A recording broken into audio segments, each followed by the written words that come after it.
body of Christ is falling apart and losing their togetherness. What I mean by that is I don't mean our quarrels one with another.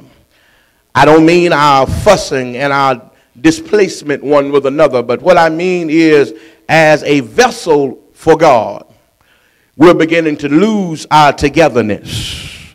Because everything that comes at us now seems to shatter a certain part of our spirituality. It's amazing to me how we can be together 2 out of 4 Sundays of the month, and the other 2 Sundays we're completely torn apart. It amazes me how we can have the dance of a lifetime on 1 Sunday out the month, but the other 3 Sundays we won't even wave our hands because we're not together. We've lost our spiritual togetherness because Satan has begun to attack what makes us who we are. He's begun to hit the spiritual places with fiery darts, and he's caused us to lose the luster that we once had for God and his holy things.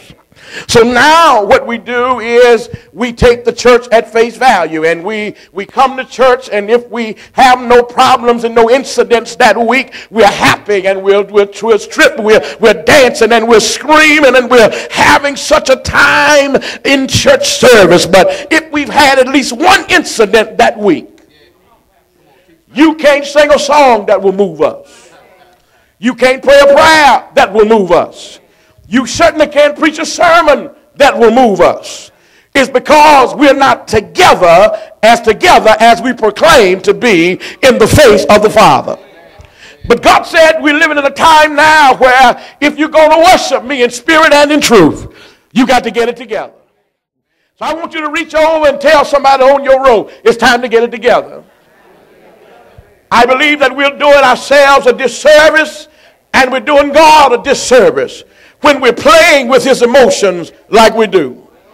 I believe we're hurting ourselves and putting ourselves in jeopardy when we only can glorify God according to what's happening in our life at the particular time.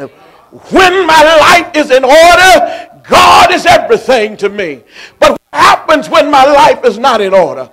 What happens on the Sundays that my light bill is due? What happens to us on the Sunday that my car note is a little behind? What happens to us when we get a report from the doctor that's not favorable? What happens to us when the spouse and I have had an argument Thursday night and I come to the house of God and I don't feel nothing because I'm not together as I proclaim to be? Because the truth is, if I am together in God, I'll shout when my bills are paid and I'll shout when my bills are behind. Nothing will stop me from feeling the love of my God if I am together.